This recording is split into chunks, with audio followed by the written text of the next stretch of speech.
od takého až po celý manžel, lebo to je všetko. Jeden urobí chybu, potom je druhý. Nie. Jeden keď spraví, tak zaboje druhý. A ideme kolebne, pozbudíme sa a ideme. Dobre?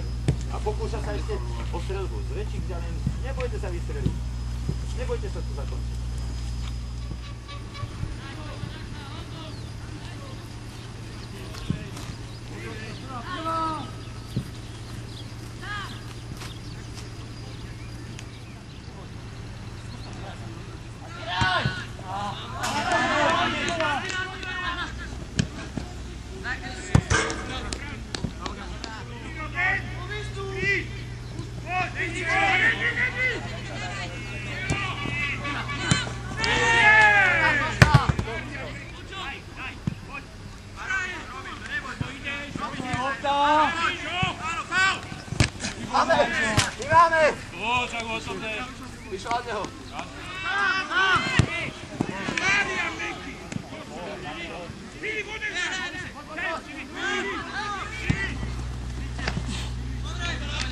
No tak jak, počkaj, no povedz pekne, jak sa voláš?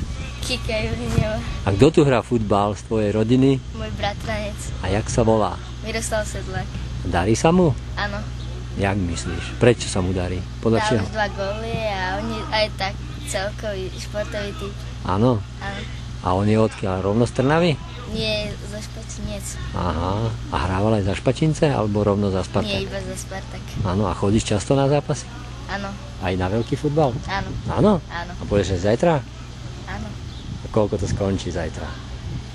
Zajtra? Fúha. Neviem. Typni si. Vyhrá Trnava alebo nevyhrá? No, tak keď on bude hrať, tak určite áno.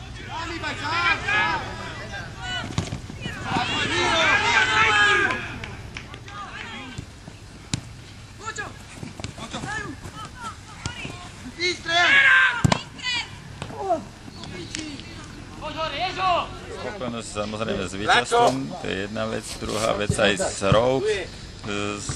Dá sa povedať, že sme si vytvorili veľa tých šancí, ale zase som nespokojný s tým nepremenianím, lebo také najazdy, čo sme išli sami na brankára, kde sme mali premieňať. Ďalšieho súpera máte ktorého? Kam cestujete? Teraz ideme do Stropkova. A s akými ambíciami na východ? Chceme uspieť. No